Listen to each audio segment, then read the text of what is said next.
Good morning বন্ধুরা। আজ আমি ওলের ঝোল বানিয়ে আপনাদের দেখাবো। দেখুন কি কি লাগে। জিরে ফোড়ন, লঙ্কা, তেজপাতা, লং, এলাচ, দারচিনি, পেঁয়াজ কুচোনো লাগবে, গুঁড়ো মশলা লাগবে, আদা রসুন পেঁয়াজ পেস্ট করে রেখেছি, আর টমাটার লাগবে, আর নুন লাগবে। চলুন বানিয়ে দেখাই। দেখুন সরষের তেল দিলাম, তেলটা গরম হয়ে গেছে।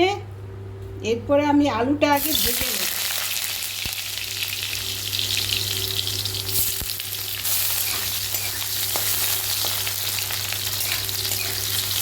আলুটা লাল লাল করে ভেজে নেব। ওলটাও ভেজে নেব। আলু ভাজা হয়ে গেছে। এরপরে ওলটাও ভেজে নেব লাল লাল করে ভেজে।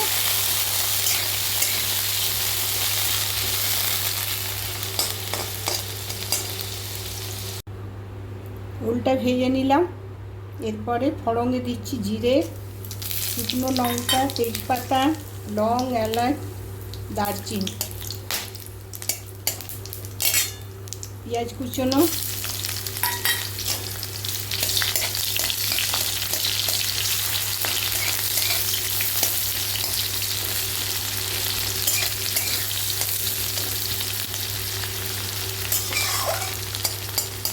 পেঁয়াজটা লাল লাল হয়ে গেলে মশলাগুলো দিয়ে দেবো। দেখুন লাল লাল হয়ে গেছে, মশলাগুলো দিয়ে দেবো।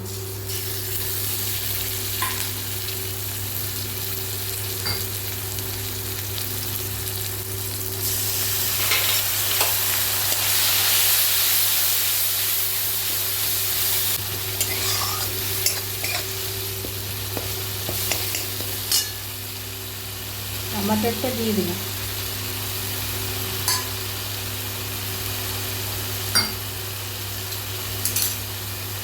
হালকা জল দিলাম, মশলাটা তৈরি করতে হবে।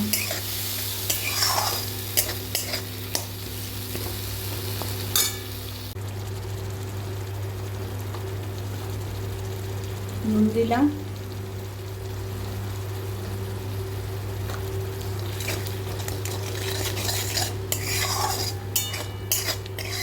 তবে ভালো করে ভেজে নেব মশলাটা।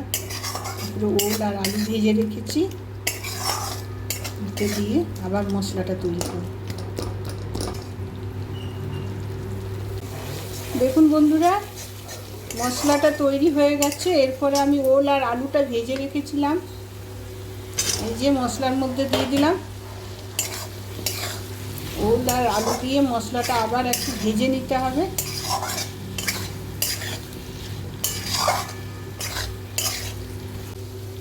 দেখুন বন্ধুরা, ভাজা ভাজা হয়ে গেছে। এরপরে আমি জল ঢেলে দেব।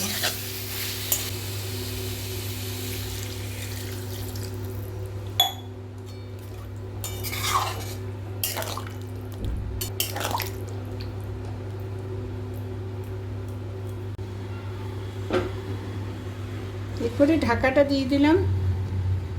10 মিনিট পর আবার ঢাকাটা খুলে দেখব হয়েছে কি না। 10 মিনিটের মধ্যেই হয়ে যাবে। দেখুন ঢাকাটা খুলছি। দেখুন ওলের তরকারিটা বেনে গেছে। এবার গরম মশলাটা দিয়ে দিলাম।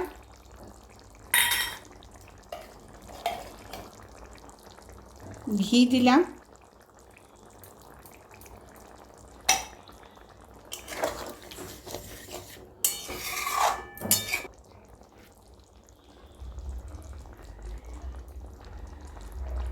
হয়ে গেছে ওলের তরকারি। আপনারা এইভাবে বানাবেন, বানিয়ে খাবেন।